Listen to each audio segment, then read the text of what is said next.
Sure. Now we go ahead a step more and try to understand what exactly is cell cycle. Okay. Now let's just imagine that we've become doctors. Yes. ठीक है, 720 marks का हमारा NEET था, हमको 700 plus आ गया. ठीक है, imagine करना है हमें. अब 720 आ जाने के बाद अपना ये सीन था कि हमको केएम जाना था, हम केएम चले गए. ठीक है, हमने 5.5 साल हमारे पूरे कर लिए, हमने एमडी भी कर लिया. ठीक है, अब हम डॉक्टर बन चुके हैं और एक पेशेंट आ रहा है हमारे पास. वो पेशेंट हमको कुछ सिम्टम्स दिखा रहा है. Try to identify these symptoms and analyze the symptoms and identify what that person might be suffering from. ठीक है, उस बंदे को ना बॉडी में पेन हो रहा है. ठीक है, अलग अलग जगह पे there's immense pain that he is feeling, और उसका एपेटाइट लॉस हो गया. एपेटाइट लॉस समझता है, जहाँ पे वो 10 रोटी खा रहा था, वो एक ही रोटी खा पा रहा है. That's appetite loss. ठीक है, वो बंदा बहुत पेल हो गया. पेल माने पीला नहीं, पेल माने डल फेस हो गया है उसका. वेट लॉस हो गया, पतला हो गया है बहुत. ठीक है, और उसके बाल बहुत झड़ने लगे. Cancer becomes the easiest answer. Cancer में बाल नहीं झड़ते, कैंसर ट्रीटमेंट में बाल झड़ते हैं. ठीक है, but then I wanted answer to be cancer, और मुझे पता था कि बाल झड़ा बोला तो तुम कैंसर बोलोगे. So I got my answer. Chemotherapy के समय पे या फिर रेडियोथेरेपी के समय पे बेसिकली बाल झड़ते हैं, वरना कैंसर हुआ है और बाल झड़ रहा है ऐसा नहीं होता. नहीं तो सभी कैंसर फेस करते हैं अभी तो. ना इन दैट केस बाल तो सबके झड़ते हैं ना. ना in that case what exactly is cancer? क्या होता है कैंसर में? abnormal cell division takes place, right? That patient that came to you, तुमने आइडेंटिफाई कर लिया कि इसको कैंसर हुआ है, पर डायरेक्ट मुंह पे बोल नहीं सकते ना कि तेरे बाल झड़ रहे हैं, तेरे को कैंसर है. वो बोलेगा पागल है क्या, बाल तो सबको झड़ते करके. यस और नो? सो हमें कुछ टेस्ट करके उसको बताना होगा. क्या टेस्ट करेंगे हम? Don't give me answer blood test, go beyond. X-ray करके हम देख सकते हैं कि ट्यूमर है या नहीं. ठीक है, चलो हमको मिल गया ट्यूमर. एक सेकंड ना, चलो हमको ट्यूमर मिल गया ना. वो ट्यूमर दो टाइप के होते हैं, एक कैंसरस और एक नॉन कैंसरस. गांठ तो नॉर्मली हो जाता ना, जिसको हम सर्जिकली रिमूव कर सकते हैं, बट कुछ कुछ गांठ ही अपने को कैंसरस होती है, बाकी सारी तो नॉर्मल गांठ हो सकती है. सो हाउ विल आई जज यस और no? That depends if the person has bone marrow cancer. ठीक है, so examination meaning we are discussing about having either x-ray और something else. So we did x-ray, we found the tumour. Now what? Tumour देख के नहीं बोल सकते ना कि तेरा कैंसर ट्यूमर है, नॉर्मल गांठ भी हो सकता है. तो उस गांठ के सेल्स को हम कैसे जज करेंगे? लिम्फेटिक नोड्स में कैंसर सेल्स का. हाउ डू यू जज? How do you know that it's a cancerous cell?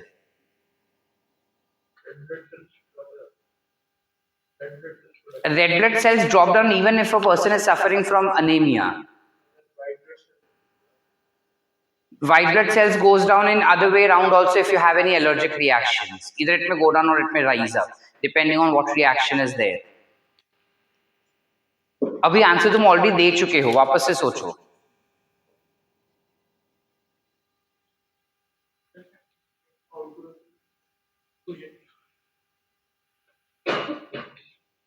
तुम आंसर दे चुके हो.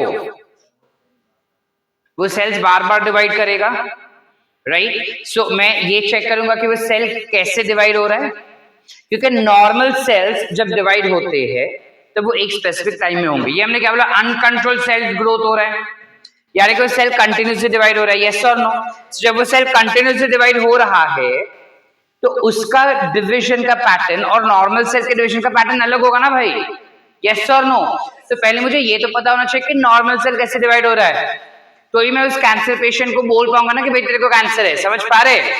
So for today's lecture, we'll be understanding as to how exactly normal cell cycle occurs and how exactly normal cell division takes place. Are we clear? Yes or no, बेटा? Now with that respect, जब हम cell cycle का बात कर रहे हैं, ये cell cycle क्या होता है? हर एक इवेंट जो सेल डिवीजन के पहले, सेल डिवीजन के दौरान और सेल डिवीजन के बाद हो रहा है,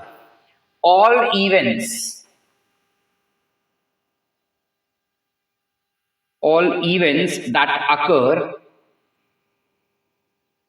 before, during and after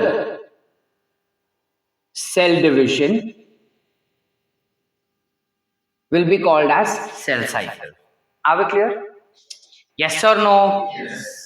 Now what are these events? There are lots of events that takes place. बहुत सारी अलग अलग चीजें होती है. ये सारे events को हम divide करते हैं दो पार्ट में. We divide this entire event into two parts, which is M phase and interphase. Initially जब साइंटिस्ट ने सेल्स को ऑब्जर्व किया माइक्रोस्कोप में, तब उन्होंने बताया कि सिर्फ एम फेज में सेल एक्टिव होता है बेटा, बाकी फेजेस में सेल जो है एक्टिव ही नहीं रहता. ठीक है, वो इनएक्टिव रहता है. ऐसा उसने क्यों बोला? बिकॉज जब माइक्रोस्कोप के अंदर देख रहे थे ना, तो उन्होंने देखा कि मैक्सिमम टाइम सेल कुछ काम नहीं कर रहा है, कोई एक्टिविटी नहीं दिखा उनको, और फिर अचानक से एम फेज में देखा कि सेल डिवाइड हो गया. तो उन्होंने बोला कि okay, that means cell division हो रहा है, वो दिख रहा है ना माइक्रोस्कोप में. सो जैसे that means okay, it is only M phase where the cell is actually performing some action. समझ पा रहे? साइंटिस्ट क्या बोले कि मतलब सिर्फ एम फेज में सेल कुछ एक्टिविटी कर पा रहा है, बाकी आई फेज में तो कुछ कर ही नहीं रहा है वो. फिर धीरे धीरे लोग जब और स्टडी किया ना, तब पता चला कि इनफैक्ट उल्टा है. आई फेज में सबसे ज्यादा काम करता है, एम फेज में ऐसा कुछ खास काम नहीं करता. तो सर ऐसा क्यों बोल रहे हैं? अगर हमारा ट्यूसडे को टेस्ट है, let's say suppose, do we study on Tuesday और we study entire week? That means you are preparing for the entire week so that you can perform well on. Likewise, the cell is preparing the entire time so that it can easily divide on M phase. समझे? अब जब prepare कर रहा है वो I phase के दौरान, यानी काफी सारे एक्टिविटीज हो रहे हैं उस दौरान बेटा. जो काफी सारे एक्टिविटीज उस दौरान हो रहे हैं, उन सबको हमने आगे फर्दर डिवाइड किया तीन पार्ट में. So you have it called as G1 phase, G2 phase. ये सारा हम फाउंडेशन में कर चुके हैं ना. G1, S and G2 phase. आप क्लियर बेटा? जब हम G1 phase का बात करते हैं तो इसमें क्या होता है exactly? Firstly, G1 phase is also called as first growth phase because cell grows in size. Why? I'll tell you. First growth phase, या फिर हम उसको कह सकते हैं first generative phase,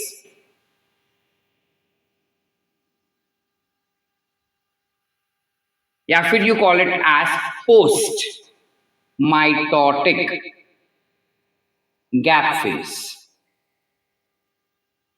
you can call it as post mitotic gap phase, यानी mitosis के बाद हुआ, so you call it as post mitotic gap phase. Are we clear बेटा? Any doubts? Can we go ahead? फिर आता है S phase. S phase में S stands for synthesis, so this phase is called as synthesis phase. कशाला ह्याला आपण synthesis म्हणतात sir? Synthesis म्हणतात कारण काय, ह्याच पर्टिक्युलर फेज मध्ये डीएनए चा सिंथेसिस होतोय, यानी डीएनए इसी फेज में सिंथेसिस हो रहा है बेटा. इधर you say DNA synthesis has taken place और you say DNA replication has occurred. ठीक है, इधर you say DNA synthesis has taken place और we say DNA replication. Are we clear? Can I go ahead? चलो, going ahead for the next phase which is G2 phase. G2 phase को हम क्या कहेंगे? अब तो आना चाहिए. Correct. You can call it to be as second growth phase या फिर generative phase, या फिर मैं इसको क्या कह सकता हूं? Pre-mitotic phase. Why do I call it as pre-mitotic phase? Because it is coming after. Correct? It comes after mitosis and that's why I call it as pre-mitosis. Correct? It comes before mitosis. Mitosis के पहले ये हो गया, इसलिए हम इसको कह रहे हैं. क्लियर है यहाँ तक? चलो, let's try and find out कि इन फेसेस में क्या क्या होता है. जब हम बात करते हैं G1 फेज का बेटा, इस फेज के दौरान सेल जो होता है, it is responsible for firstly duplication of cell organelles. यानी हमने पिछले चैप्टर में जो भी अलग अलग सेल ऑर्गेनेल्स पढ़े, which includes your mitochondria, chloroplast, vacuole, lysosome, endoplasmic reticulum, Golgi apparatus, ये सारे डबल हो जाते हैं. क्यों डबल होते हैं सर? अरे मैं सेल का बंटवारा कर रहा हूं ना, तो बंटवारा करने के लिए कुछ तो होना चाहिए. कोई चीज डबल होगी तब जाके बंटवारा होगा ना. लेट्स से फॉर एग्जांपल मैं और सोहम, मैं और सोहम एक घर में रह रहे थे, ठीक है, और अब सोहम बोलता है कि नहीं मेरे को सर के साथ नहीं रहने का है, मैं बोला मेरे को भी सोहम के साथ नहीं रहने का है, ठीक है। अब हमारा खुद का घर होगा तो उसका बेच के पैसा आधा आधा करेंगे ना, भाड़े पे रह रहे तो क्या आधा आधा करेंगे, राइट। मेरे घर पे कुछ बर्तन होंगे तो मैं आधा आधा करूंगा ना, एक ही चम्मच है उसको क्या काट के हम आधा आधा करें, समझ पा रहे, एक ही ग्लास है कैसे हम बांटेंगे उसको, समझ पा रहे, are we clear everyone. So for that specific reason cell जो है वो पहले सारी चीजों को डबल कर लेता है।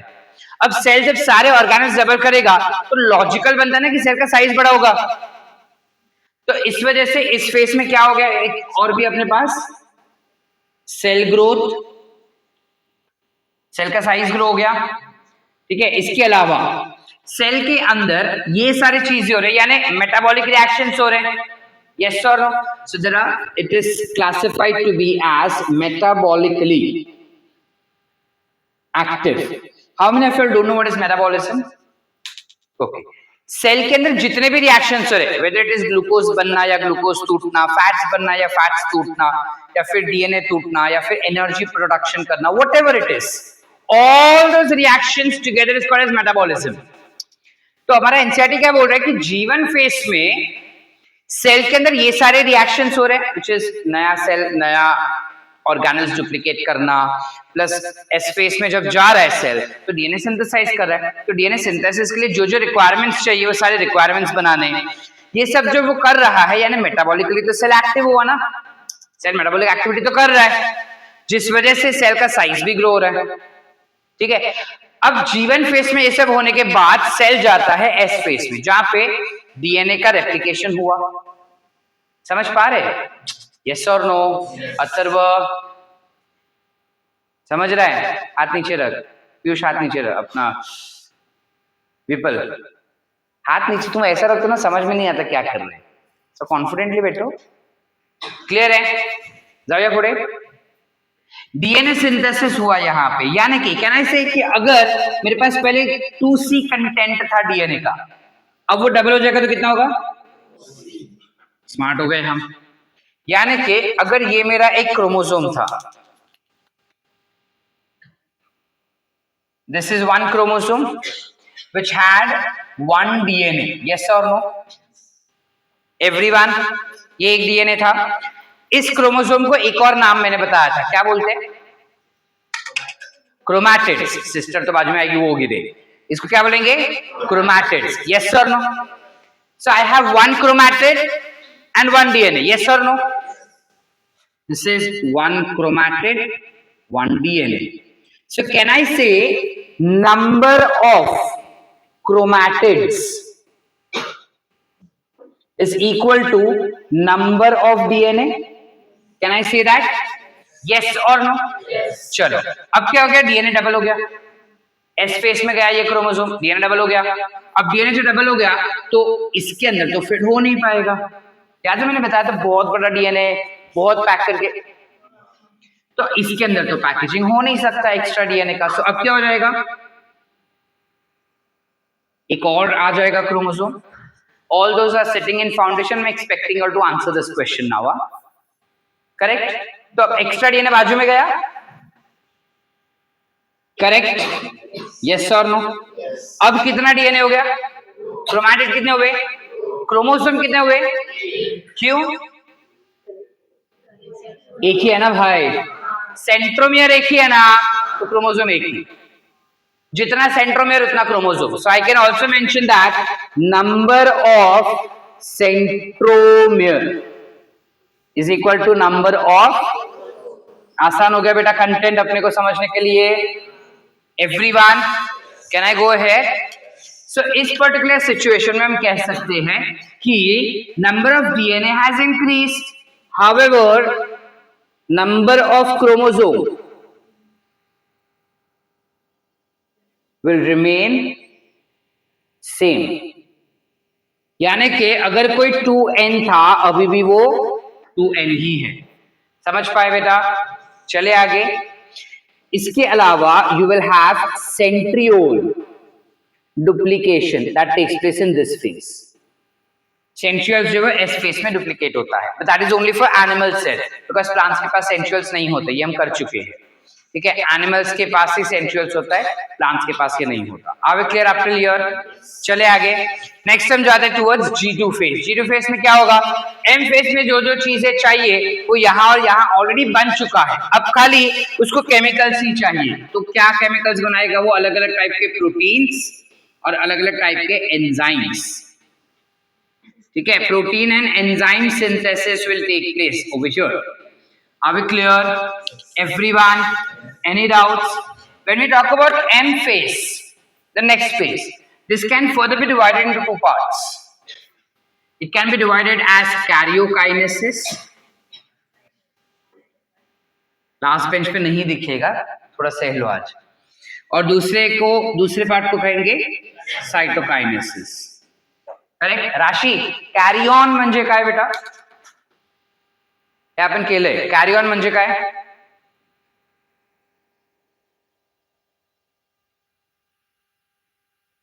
नेक्स्ट बाजू में दिया, वेरी गुड। कैरियन मीनिंग राशि, लास्ट टाइम, आज छोड़ रहा हूं, बार बार नहीं छोड़ूंगा।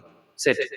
कैरियन मतलब बराबर। सो इफ आई से कैरियोकाइनेसिस, कैरियोकाइनेसिस का क्या मतलब होगा देविका? देविका ना, काइनेसिस मतलब जो nucleus division, separating division.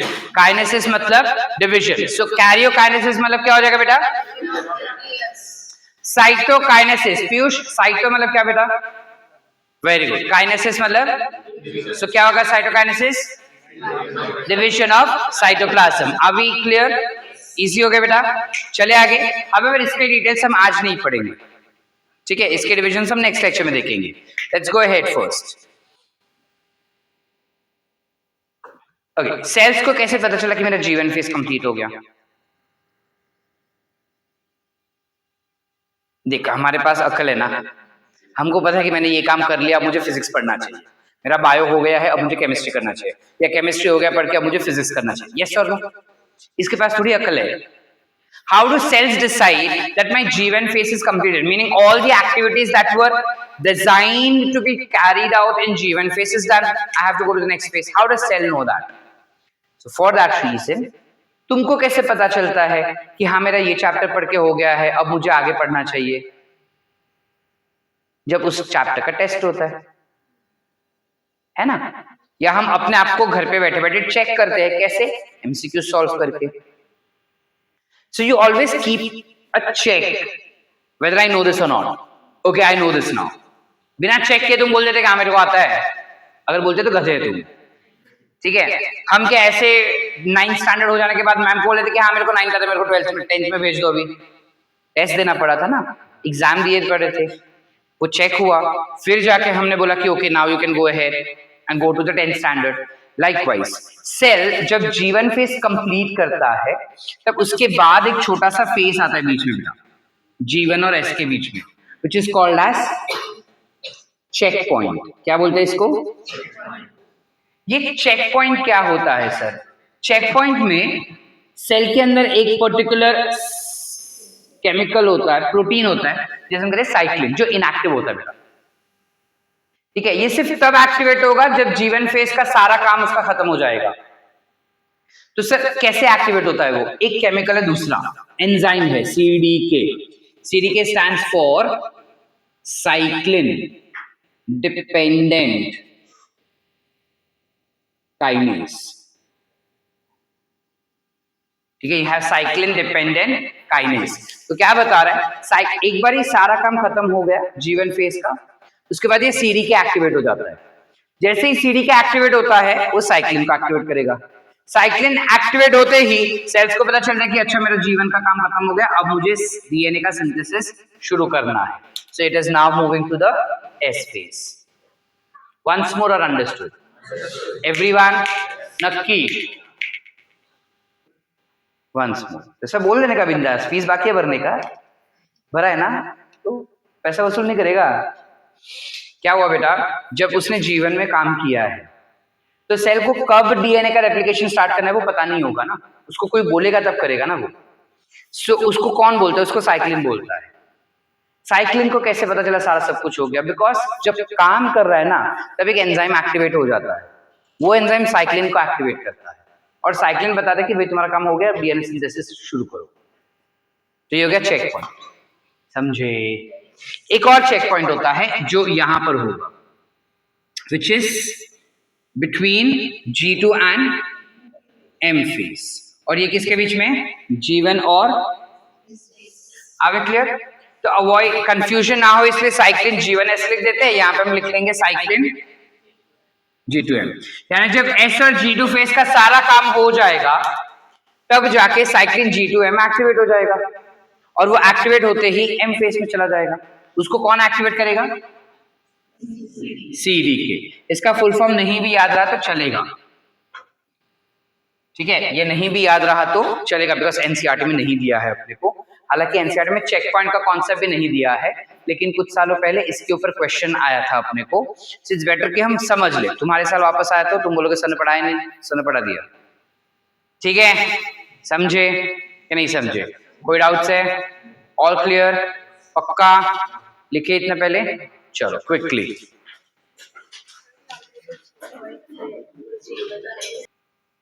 Going ahead, when we talk about G1 phase and all of this phases, ध्यान से सुनना, ये कॉन्सेप्ट थोड़ा सा ट्रिकी और बहुत इंपॉर्टेंट है। क्या होता है?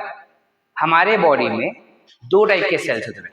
एक सेल्स ऐसे जो कंटिन्यूसली, हमारे मतलब सारे लिविंग, सारे मल्टी सेल्यूलर ऑर्गेनिजम्स में दो टाइप के सेल्स होते हैं। एक ऐसे जो कंसिस्टेंटली डिवाइड होते हैं और एक ऐसे जो कभी डिवाइड नहीं होते, ठीक है? जो सेल्स कंटिन्यूसली डिवाइड होते हैं उनको हम डिवाइडिंग सेल्स कह सकते हैं। हमारे बॉडी का बात करेंगे तो हम उसे कहेंगे स्टेम सेल्स। प्लांट्स में उसे मेरिस्टेमेटिक सेल्स कहते हैं। क्या होता है meristematic cells? We discuss this in cell, ठीक है? अब दूसरे टाइप के सेल्स होते हैं उसे हम डिफरेंशिएटेड सेल्स कहते हैं, in both. So differentiated sales क्या होते हैं? ये डिफरेंशिएटेड सेल्स जो होते हैं वो डिवाइडिंग सेल से ही बनते हैं। कैसे क्या sir? I'll give an example। हमारा जो हार्ट सेल्स होता है वो कभी डिवाइड नहीं होता बेटा। तो बचपन से लेके हम मरे तब तक, मतलब बॉर्न होंगे तब से लेके मरे तब तक, ऐसा हो सकता है कि हार्ट के सेल्स एक बार बन गए तो फिर कभी मरेंगे नहीं? मरेगा तो सही ना? यस और नो? बीच में हमारी पूरी जिंदगी में ऑब्वियसली हार्ट के सेल्स डैमेज होंगे, मरेंगे, बट वो हमको फील नहीं होता because they get replaced. So how do they get replaced? I have some cells which are continuously getting divided. Now when the cells are continuously getting divided, हमारे body को तो पता चलेगा ना कि ये हार्ट का सेल्स बराबर से काम नहीं करे, कभी भी मर सकता है। तो जैसे ही वो पता चलता है कि ये कभी भी मर सकता है, जो कॉन्स्टेंटली डिवाइडिंग सेल्स है उनमें से कोई सेल ऐसा रहेगा जो G0 फेज, G1 फेज में से फट से बाहर आ जाता है, सेल साइकिल से बाहर निकल जाएगा and it comes to a new phase which is G0 या फिर quiescent stage। G0 phase या फिर quiescent stage which is basically an inactive phase, जहां पे सेल कोई एक्टिविटी नहीं कर रहा, मीनिंग सेल्स डिवीजन वाला कोई कोई एक्टिविटी नहीं कर रहा है। समझ पा रहे? यस और no? Now So what is happening in this particular phase? क्या होता है इसमें? Cells get differentiated। यानी क्या सर? What is differentiation? यानी कि सपोज ये मेरा एक सेल था जो कंसिस्टेंटली डिवाइड हो रहा है। अब ये सेल्स जो डिवाइड हो रहा है it has entered to G0 phase, क्योंकि उसको पता चला कि हार्ट का कोई एक सेल मरने वाला है, तो बोला कि जो मर रहा है ना उसको मैं रिप्लेस कर देता हूं, उसको पहले ही हटा दो मरने के पहले। समझ पा रहे? लाइक फॉर एग्जांपल कल मैं बोलता हूं, मैं और मुबीन सर बोल रहे कि हम बायोलॉजी नहीं पढ़ाएंगे, ठीक है, हम नहीं आएंगे पीएससी में। So randomly we can not, right? So what happens is पहले कोई नया फैकल्टी आता है, फिर इसको हटाएंगे, तब जाके like you need to replace that, otherwise bio lectures ही नहीं होंगे। समझ पा रहे? घर पे भी ऐसा होता है ना कि अगर हम कोई हाउस हेल्प को निकाल रहे, पहले एक हाउस हेल्प रेडी रखते हैं, है ना? नहीं तो घर का काम कौन करेगा? सो वो हाउस हेल्प जब नया आएगा तब पुराने वाले को निकालते हैं ना। वैसा सी कि जब नया सेल आएगा हार्ट का, तब वो गंदे वाले सेल्स को रिप्लेस करेगा। सो नया वाला सेल्स कैसे आता है? डिवाइडिंग सेल्स ही डिफरेंशिएट हो जाता है। तो डिवाइडिंग सेल्स धीरे धीरे धीरे उसका शेप और साइज चेंज कर देगा, कुछ ऐसे, and finally you would have heart cells which will be made. Let's say heart muscles which are made. You know heart muscles are striated. Are we clear? Yes or no? Yes. Everyone concept समझा? इस process को हम क्या बोलते हैं पीयूष? क्या बोलेंगे बेटा इस प्रोसेस को? जहां पे एक सेल ने सेल डिवीजन का प्रॉपर्टी छोड़ दिया और एक नया प्रॉपर्टी खींच लिया, इसे क्या कहते हैं हम? क्या बोलते हैं? सुजल क्या बोलेंगे बेटा? डिफरेंशिएशन। क्या बोलते हैं? ध्यान किधर है? This process is called as differentiation. क्या होगा डिफरेंशिएशन का definition? When a cell loses its property of cell division and gain a fixed shape, size and function. ठीक है, तब हम उसको क्या कहेंगे? डिफरेंशिएशन। यानी जब कोई डिवाइडिंग सेल्स अपने डिवीजन का प्रॉपर्टी छोड़ देता है और एक फिक्स्ड शेप, साइज और फंक्शन लेगा, तो उसे हम क्या कहेंगे? समझ पा रहे कि नहीं समझ पाए? अरे वंस मोर, अंडरस्टूड? यस और no?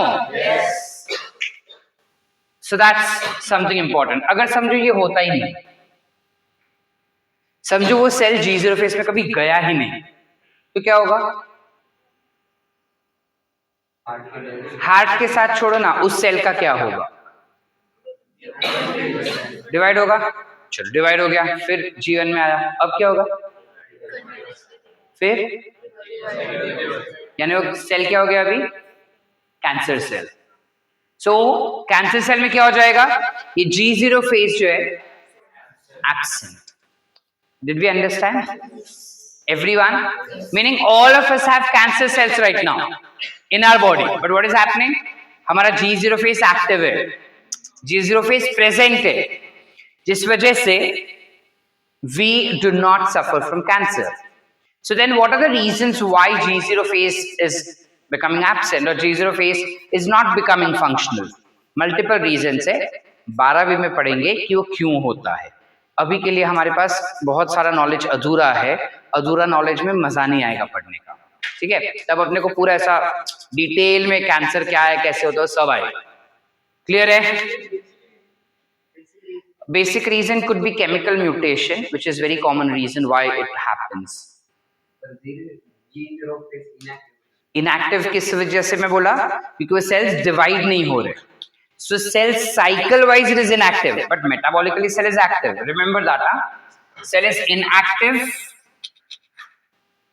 When I say that the cell is inactive, then that is inactive for cell division. But metabolically